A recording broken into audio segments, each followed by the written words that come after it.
Hello and welcome back to my channel. Today we want to talk about current market, inventory, supply and demand, and the most important question, what is going to happen to the market and how is going to market behave for the rest of the year? Would it be nice to have a magic crystal ball that all you have to do is rub it and simply ask, what is the best city to buy homes right now?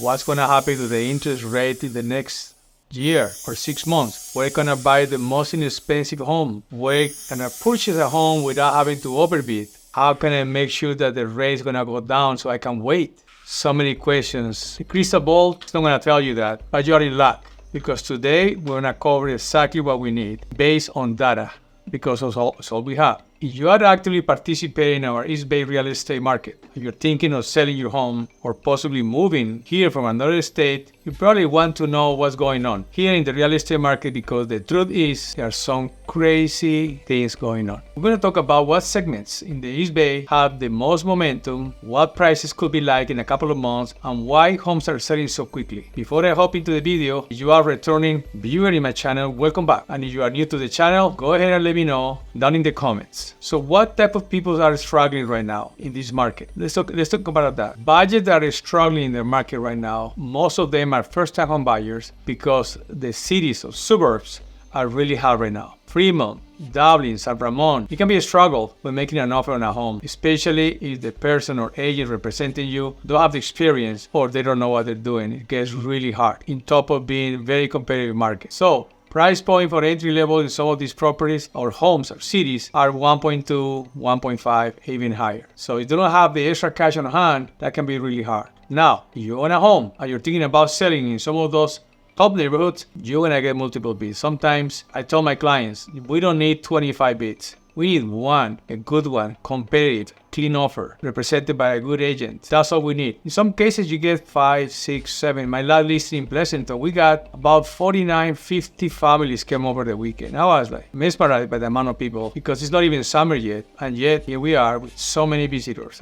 At the end of the day, we end up with 3 really good offers. And the property sold about $130,000 over asking. And it was priced correctly. So beautiful home, very well prepared, by the way. Sometimes you go overpriced, which is a seller's market right now. They are in great position if you were to be able to relocate or it's time for you to move, either downsizing or any other reason. House suburbs, we have also Berkeley, Walnut Creek. The house right now are selling over listing and is spending time about 20 days. Okay, that's for Berkeley and Walnut Creek. Hot homes in those areas can sell between 7 to 15% above list price. Case by case can go pending at as little as 9 days. So it can be very competitive. Knowing the stats is extremely important. That's why if you are in a multiple bidding situation from 5, 10 or even more, there's only one winner. That's the bad part. The second place doesn't count. You either get in or you don't get in at all. So that's so important to be well prepared, know the market, and know exactly how to bid on these homes. Now, we're going to take a look at the inventory or MOI.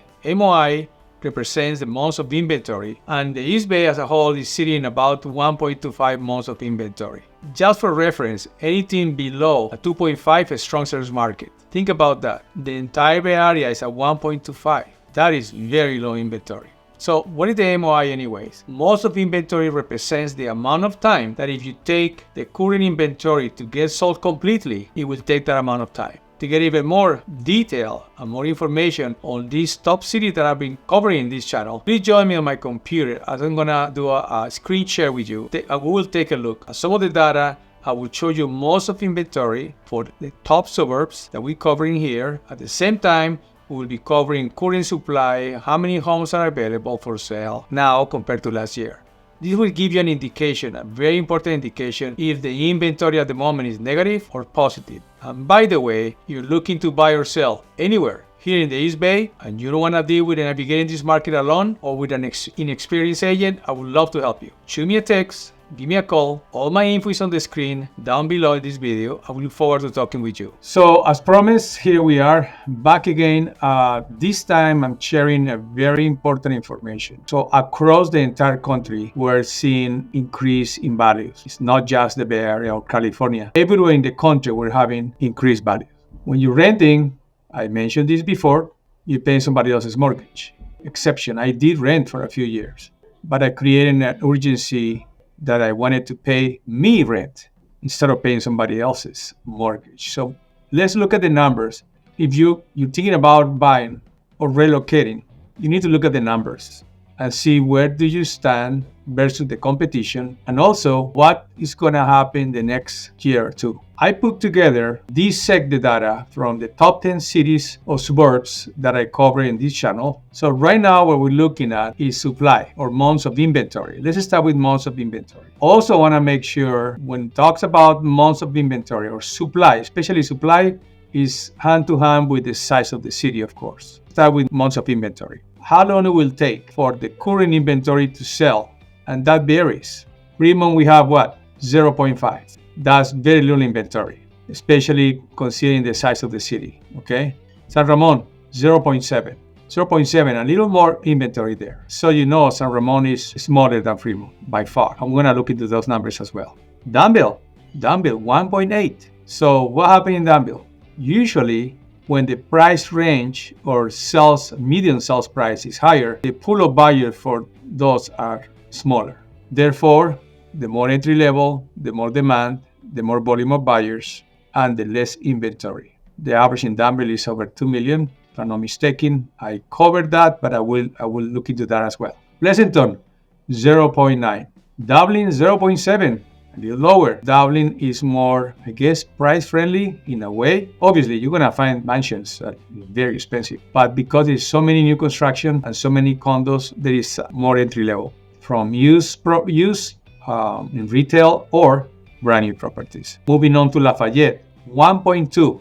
Lafayette, again, entry level is kind of high. I wouldn't call it entry level, but it's higher. Oakland, look at that, 2.5. What happened to Oakland is that you're gonna see, due to the size of the city, a lot more options. For Berkeley, we have 1.5 months of inventory. Now, if you were to compare Oakland 2.5 versus Berkeley, obviously as we talk about it, the size of one city versus the other. Berkeley, we're looking at 122,324 inhabitants. Oakland, 592. If you were to compare apples to apples, only 1% difference compared to the amount of population is really not that much. In a normal market, there is a little more leverage both between supply and demand, and therefore that will help a lot with the ability to look at one home, 3-4 homes, and think about it, right? Think about it doesn't exist in our vocabulary for the last 10 years. Now we have Walnut Creek, 1.5. 69,496 as far as number of households, population, 69,000, okay? But then here, Berkeley has 122,000. So again, then the inventory in Berkeley is low. The next one, Castro Valley, 1.2 months of inventory, 64,370 as far as population. Low inventory again. That's as far as months of inventory, okay? Let me show you something else that is extremely important. Supply and demand. Year to year, meaning I'm going to show you what the supply looked like in 2023 versus 2024. The supply went slower now, despite the interest rate. Think about it. For Fremont, in 2023, supply, the same month of March, last year we have 38, and what we have now, 34. It sounds like a small difference, but it's lower. Therefore, it's going to be more difficult. And we already know how Fremont is a very challenging market for buyers. San Ramon, not different, 26 in 2023, and now 15. And every house counts because we're looking at multiple buyers per house. We go back, not enough inventory. Moving on to Danville, 2023 were 60 homes for sale, and the supply in 2024, 47. Look at that. So from 61 down to 47. That's a big gap, considering the amount of households that are needed to be able to fulfill the market demand. We go now moving on to Pleasanton, and Pleasanton 2023, and we have 41 homes for sale last March compared to 24.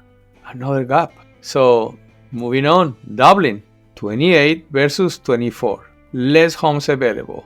Lafayette from 22 down to 20, right there. So we have very small difference. Still happens to be lower. But guess what? Oakland has better supply this year. Look at that. From 277, remember Oakland is very large, versus 302.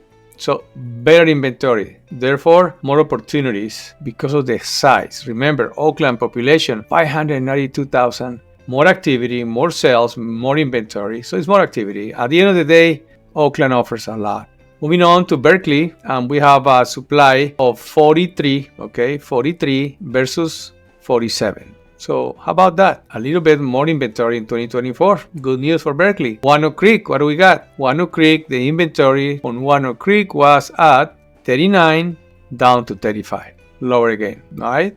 And last but not least, we have Castro Valley. Inventory there was at 26 as of last March 2023 versus 19. Lower again. Lower inventory, lower supply, higher demand, higher pricing. That's the way it is. So we discuss the most of inventory, we discuss supply, we discuss population, and I'll give you a brief introduction. We already talked about it, but look at this. Look at the difference between Lafayette being the lowest right there. Lafayette, 26,000, right? Oakland, 592,713. Huge difference. What happened to the median sales price? Potentially the most accurate way to see what's going on as far as price. 3 different indicators here. One of them is going to be the median price in 2023. So I want you to see the gap. Fremont. Okay, so we got here 1,510,000. That's Fremont. Now let's move on to 2024. 1 year only, 1.772. A huge increase, 200,000. Therefore, the percentage went up 14%. It's a lot. In a regular market, 2 to 2.5. That was back in the day. 2.5 was fine. 14.8, that's a lot. You need to get busy and buy. This is going to keep going based on data. If you want to have copy of my analysis, I have a very detailed per city in any county. It's in a lot more detail. This is the summary, the easiest way to look at it. But you want more detail, I'll be happy to provide it, of course. Let's look at San Ramon. 2023 won 1.793,500. That's last year. This year, 1.67. How about that? San Ramon, at the moment, this is going to change. By the time you watch this video, potentially have changed, okay? Right now, at the moment, from March to March, San Ramon happens to have a decrease, 1.7 to 1.670. Not huge. What percentage are we talking about? -7. Nothing wrong with that. Maybe the 2023 was really, really hot and prices went really high, and now it's more settled, okay? That can also mean good news for you. Moving on to Danville. Let's see what Danville has to tell us. 2023, Danville, 2,015,000, okay? So from 2,015,000 in 2023, fast forward to today, 2,250,000. That's another very aggressive increase. That was about 10.44. That's an increase. That's a huge increase, 10.44. But wait, there is more, okay? Move on to Pleasanton. 2023, Pleasanton, 1.848. 2023. 2024, 1.948. That's about 100 grand. I mean, that's a lot. For somebody trying to qualify additional 100,000, unless you're relocating some good equity from other city, which is totally fine. People say, price is going up too much. I don't know, should I buy now? Yes, because the market has no indication that it's going to crash. It's no indications. Market is really going high and you happen to be relocating from another home, then your home is going high too. Different percentage, yes, but it's going high. Moving on, Pleasanton. Pleasanton, percentage-wise, 5.15. Still up there, okay? Moving on to Dublin. Get ready for Dublin. Median price in Dublin, 1.457.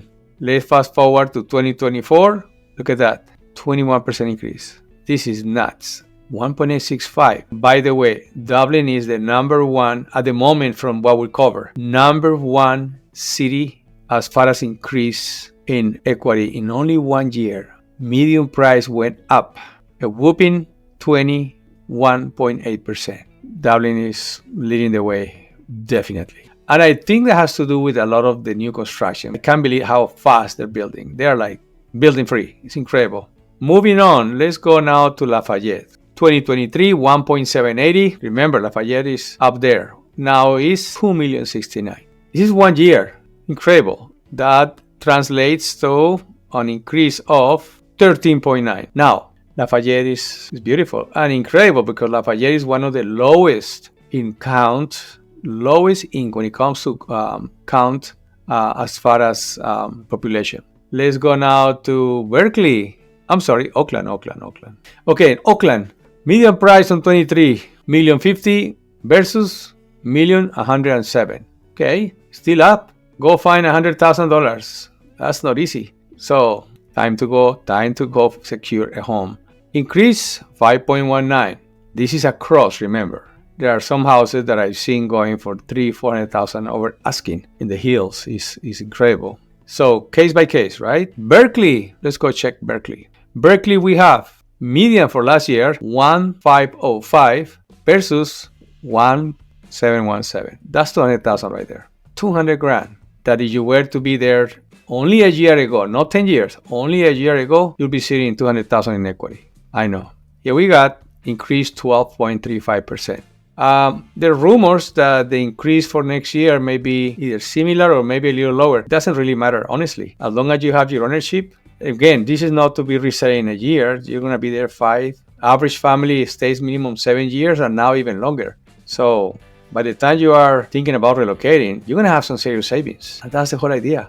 In addition to that, if you're able to, you can also increase your equity. You can accelerate your principal. And that's another topic that I will touch eventually in another video. Walnut Creek. Let's go to Walnut Creek. In Walnut Creek, we have median 1.5, 1.515, up to 1.582. Okay, probably one of the lowest, maybe, after San Ramon, of course. And what do we got? 4.2. Still okay. That's your money working for you. Remember, you're using your investment and your money, your equity is growing. I mean, what lender will give you, what bank will give you more than, right now, what? Less than 2%. At 4.7 and you're using your investment, it's wonderful. And you also taking deductions in your income tax from the interest. So long term, remember, long term, there is a no-brainer. Castro Valley, let's see, what do we got? From 1.191 up to 1.250. That's totally fine. 4.72. Again, your money working for you. You can always have an entry level in any of these properties. I hope you found this information valuable because it's easier to understand where the market is going back at least a year, which is very fresh data. 1 year is nothing. So what's going to happen next year? We can speculate. We can only go do what and see what happened the last year, last 5. And the data will tell you that there are no indicators of any crash on the market at the moment. And if there is a correction, which we have seen, I've seen several corrections, pre-pandemic and 2008 and 2018, and it was bad. But guess what? The market recovered.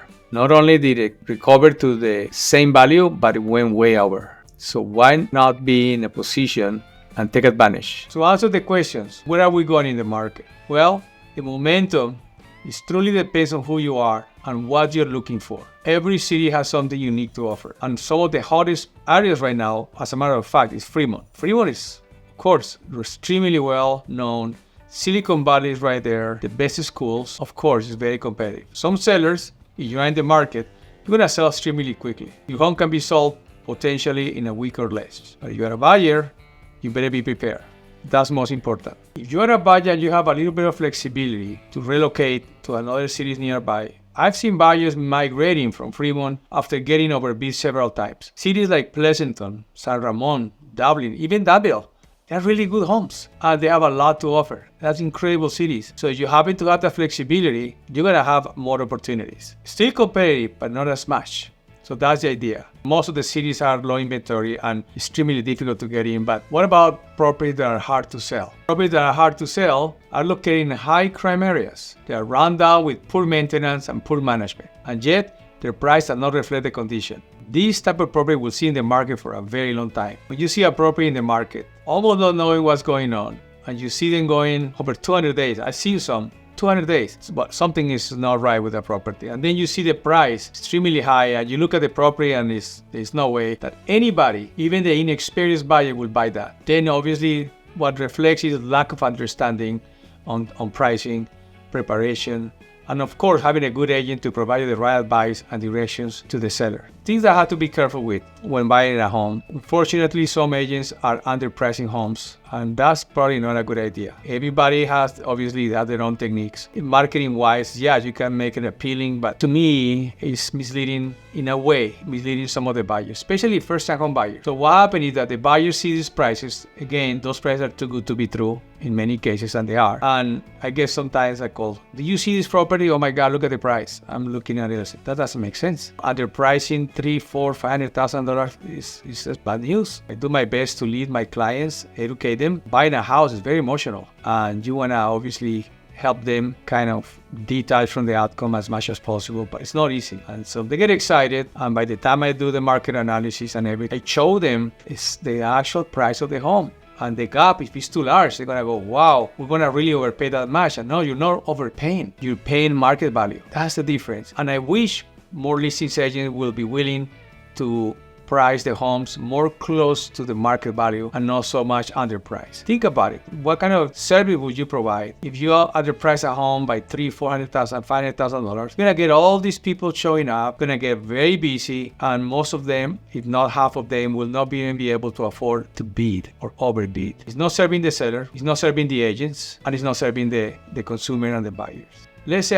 we have a buyer, okay? I'm working with a buyer, and let's say you are approved for 1.5. So I look at the area, I look at the market, look at the home, and I can already tell, based on my experience, that most likely this house is gonna go for higher. I'm not gonna give you a tour on a house at 1.5 when I go, it's gonna go for 1.7. Instead, I will focus on looking at homes at the 1.2, 1.3 range, and I have a good gut feeling based on market analysis.